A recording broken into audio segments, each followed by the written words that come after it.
Hello, true believers, and welcome back. We are coming at you with another Multiverse RPG video. This time, we're going to look at character creation. I've seen a lot of questions out there on character creation and how it works, so I thought it may be handy to go ahead and walk through it.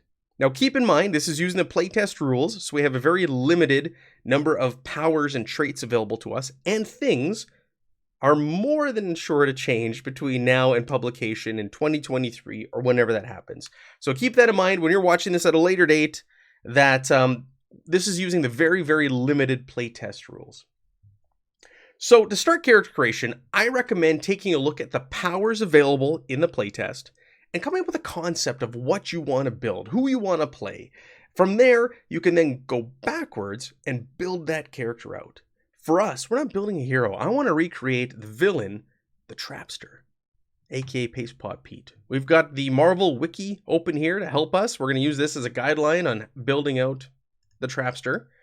And I'm going to start him off at rank 10. So once you have a concept and an idea, you need to go to your narrator and ask them, what rank are we starting off at? Because that's going to determine so many things in character creation. So I'm going to start him off at rank 10. And let's dive in. Let's go from here. So first things first, we know who we're making. We have an idea of our powers. We now need to select an archetype. And the archetypes available in the playtest are Bruiser, Blaster, Genius, Polymath, Protector, and Striker. Well, the Trapster uses guns that shoot a special glue that he created. So we're going to make him a Blaster. He's a range-based character.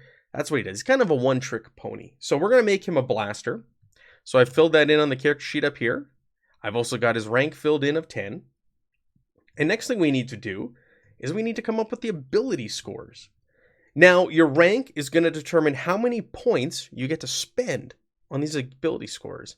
It's also going to determine which ones you can increase above the baseline. So the baseline for any stat is 4. That's the highest that it can typically go. The lowest it can go is -4. But every archetype also lets you raise 2 ability scores above 4. So that is outlined within the book on page 42. If you turn to page 42, you want to look for a table that is labeled Raised Ability Cap. So let's find it in here. We're using Roll20 to help guide us along as we do this. All right. So, Raised Ability Caps. We're a Blaster. So, Agility and Vigilance are the 2 ability scores that we can raise above a 4 at any given time. Well, and how many points above 4 can we raise it? Well, let's look at the rank ability score cap. We're rank 10. That means that Agility and Vigilance can be a maximum of 7 at this current rank for us. So we know our 2 abilities that have with raised caps. We know how far that cap is, but now we need to determine and understand how many points we have to spend amongst our different abilities. For that, you go to page 36 in the playtest book, and there is a table, Ability Score Points. Let's bring that up here.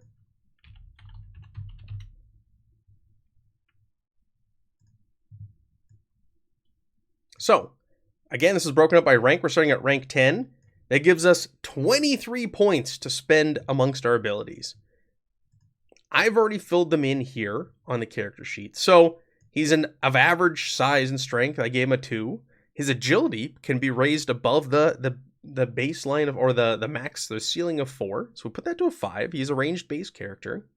His resilience is a 3. Vigilance is the other one that we can raise higher than a 4. Put that to a 5.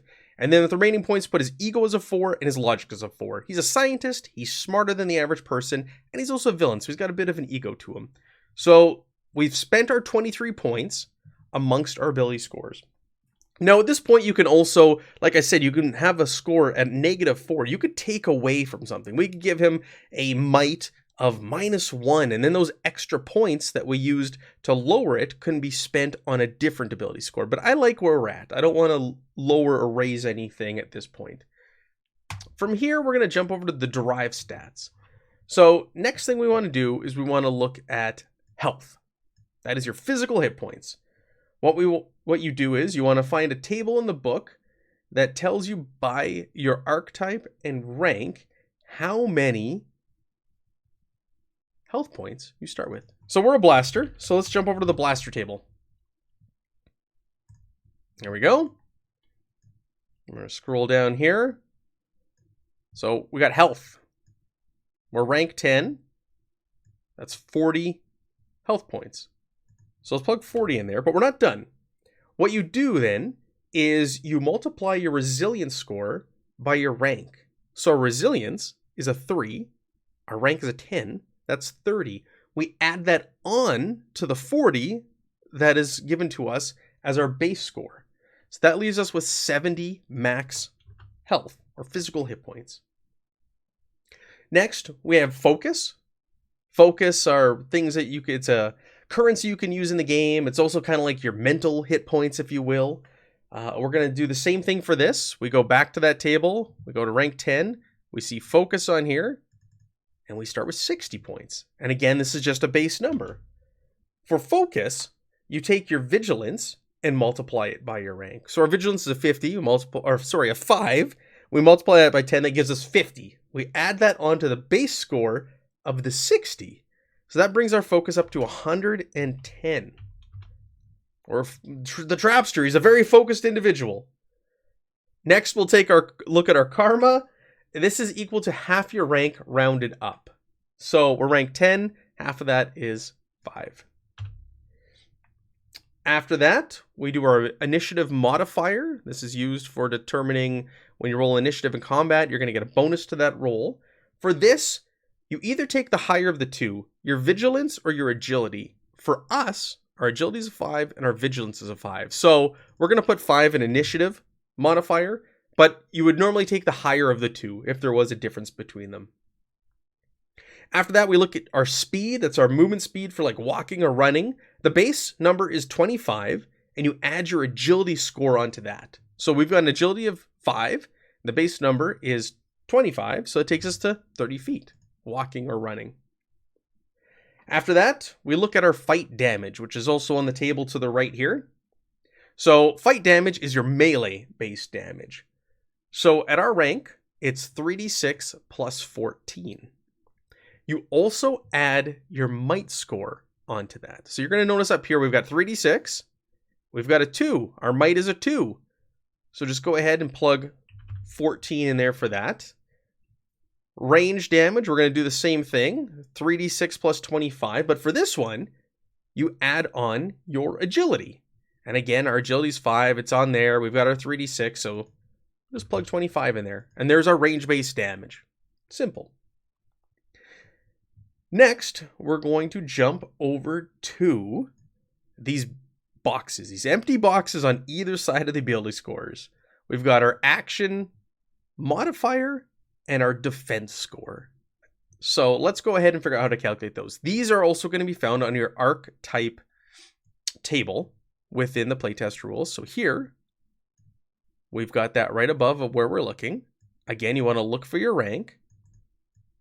The first number is going to be your action modifier. The second one is going to be your defense score. So we've got an order here: might, agility, resilience, and so on. So go ahead. You'd plug 7 in there and 15 in there for might. Now you also take the score for that ability and add it onto this number, and that gives you your total. So you'll notice we plugged 15 in there, but it's showing 17. That's because we've got 2 might. 15 plus 2, 17. So we're going to do this down the line, and we're going to get our action modifiers and defense scores across the board. So 9, 20. It's very nice when it does the math for you, because I'm terrible at math, so I appreciate the automation on this virtual tabletop.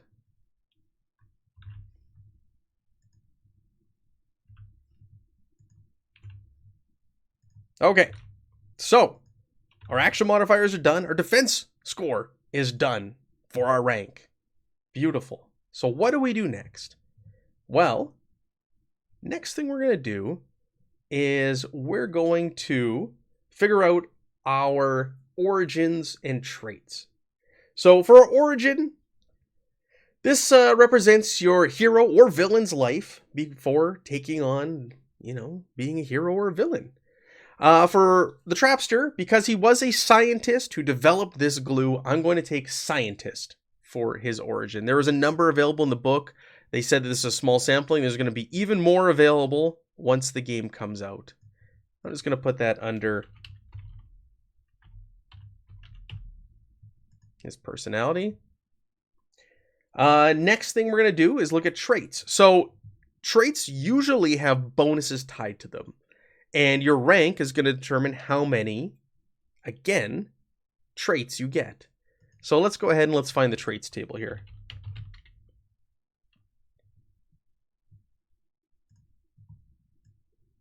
Hopefully this is the right one. All right, so number of traits by rank. We are rank 10. That means we get 4 traits in total for our character.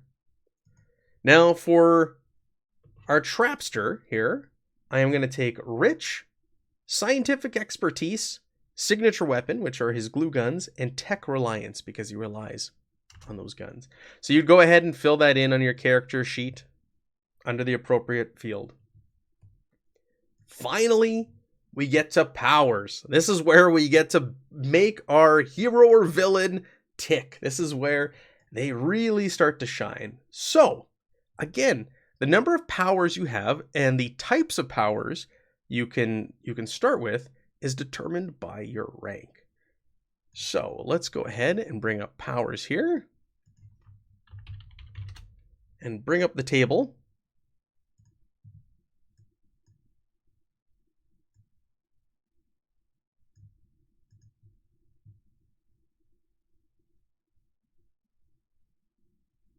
All right. Picking powers. Let's try this one. Nope. That's not either. Here we go. Found it. So your rank is going to determine how many powers you get and from how many different power sets you get to choose those powers from. So there are a number of power sets available in the playtest. There's Battlesuit, Blades, Cybernetics, Firearms, Energy Control, Martial Arts, Plasticity, Shield Bearer, Spider Powers, Super Strength, Tactical Mastery, and Weather Control. So at rank 10, we get to choose 10 powers from up to 3 different sets. So we're going to be pretty beefy out of the gates, which is good. We're a supervillain. We're not, an A or B or maybe even a C level supervillain, but we are a supervillain. We got to stand up to those heroes. So I get 10 powers from 3 different sets. For the Trapster, I really leaned into the spider powers to represent him being able to shoot his glue and sticking his enemies down to the ground or to walls or things like that. So for him, I took web casting, web grabbing, web trapping, wall crawling, venom blast, point blank parry, snap shooting from the firearms set, and finally from tactical master, I took change of plans, combat support, and battle plan. Now from here, the only other things you need to fill in are like name, eyes, hair, the general things. You fill those in, but otherwise we have built our character from beginning to end. We've figured out our traits, our powers, our ability scores, all of the derived stats, and we're ready to play. We can jump in and play more Marvel Multiverse RPG. Thank you for joining me. If you have any questions, please put them down in the comments and I will be monitoring them and answering them as they come in. Thank you again for joining us. We'll be back with another session in the next week of Marvel Multiverse RPG. Have a great one, everyone. And remember, make mine Marvel.